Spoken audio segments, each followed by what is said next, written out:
For thousands of years, sages whispered a truth too subtle for ordinary ears. Reality is made of sound. In this 15-minute cinematic film, we journey into the secret world of Nada Yoga, the ancient science of inner vibration, where the universe is revealed not as solid matter, but as a symphony of consciousness. Drawing from Tantric Yoga, the mystical teachings of Nada-Brahman, and the esoteric work of John Baptista Kerning's Royal Letter Book, we explore how sound forms the very architecture of human transformation. We follow its echoes into Hermetic Quabbalah, especially Franz Bardon's radiant blueprint of sacred letters and universal frequencies. This is not merely a documentary. It is an initiation into the primordial truth that sound is the bridge between body, mind, and the infinite self. Prepare for a journey through the inner cosmos, where silence becomes music, breath becomes mantra, and your entire nervous system becomes a tuning fork for higher consciousness.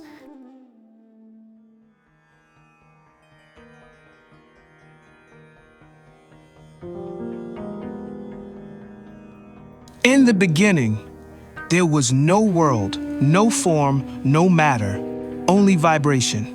A sound without breath, a resonance without an origin. The sages called it Nada, the eternal tone. And from this tone, the universe unfolded like a cosmic lotus opening to the dawn. For thousands of years, mystics have whispered this truth. All things are sound condensed into shape. Your body, your emotions, your destiny, all of them vibrational architectures woven from the music of creation itself.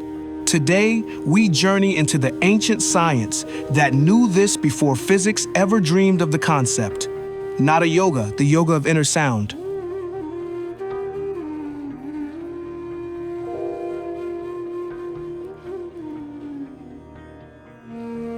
Nada Yoga is not merely the chanting of mantras. It is the art of listening, not to the world, but to the inner cosmos. The yogis discovered two realms of sound, ahata nada, the struck sound, the audible vibrations of the world, the beating of a drum, the human voice, the rustling of leaves, the sound of breath. But deeper still is anahata nada, the unstruck sound, a vibration not created by touch, friction, or movement, a sound that exists even in absolute stillness. To reach this inner sound is to reach the primordial frequency from which thoughts arise, from which the very sense of I arises. The Tantric scriptures declare, when the yogi hears the inner sound, the universe reveals its true nature. This sound is not metaphor. It is not symbolic. It is experiential, felt within the spine, within the subtle heart, within the silent caverns of consciousness.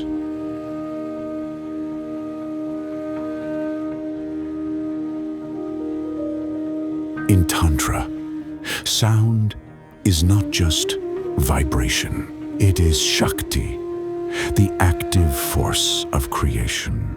Every chakra is a wheel of sound. Every petal carries a seed syllable. Lam, Vam, Ram, Yam, Ham, Om, the elemental tones vibrating the body into a living mandala. To work with sound is to work with the architecture of your being. In Tantra, the entire universe is described as Nada-Brahman, the cosmic being constituted of sound. Thus, Nada Yoga becomes a path of transformation, not merely serenity.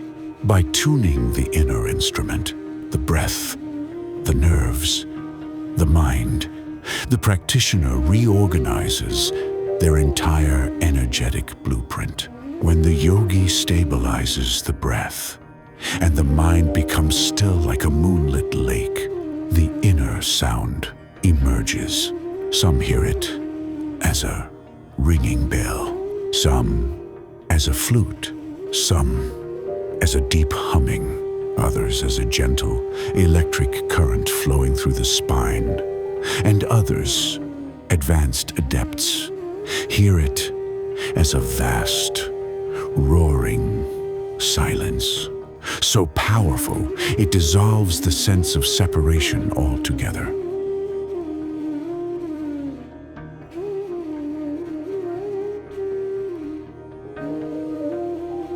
Long after the ancient yogis mapped the inner sound, another voice emerged in the West, echoing the same secret science.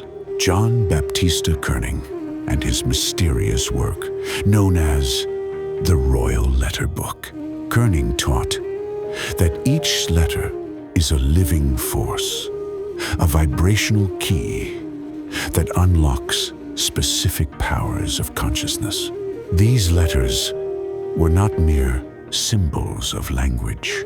They were energetic currents, microcosmic reflections of universal laws. In his system, to speak a letter inwardly is to shape the astral and mental field. To vibrate it with awareness is to call forth its cosmic power. To master these letters is to master one's inner destiny. Kerning claimed that the universe is written in vibrational signatures, and the human being is the parchment upon which those signatures echo. This mirrors the Tantric principle that sound is creative, that the body is a resonant chamber, and that consciousness responds to specific frequencies. Kerning's work bridges the ancient and the modern, revealing the same truth. Sound is the architect of reality.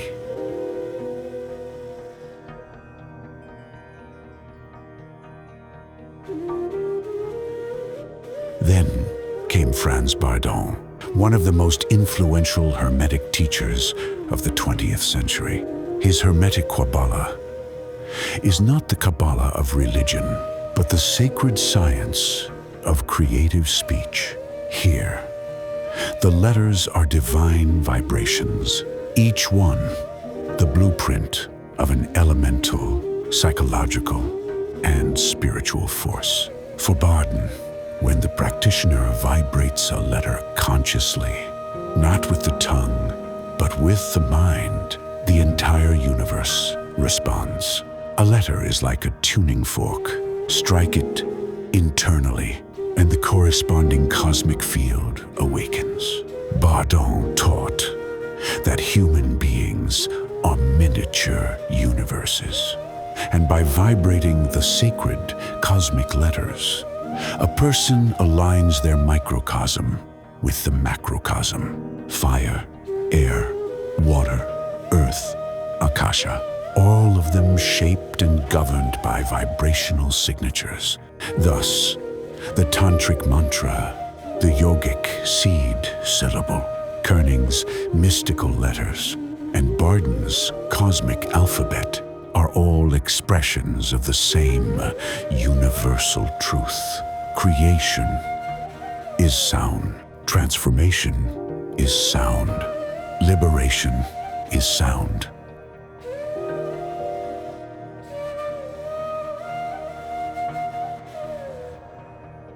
The yogis say the culmination of Nada Yoga is the soundless sound, a silence so total that it contains all frequencies within it.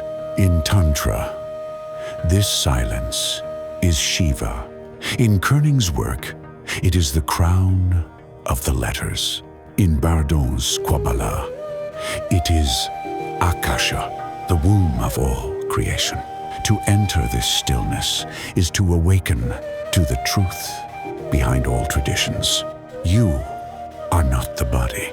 You are not the mind. You are vibration. consciousness, the eternal tone behind the universe. This is the sound behind all sounds. This is Nada, and this is the doorway to your infinite self.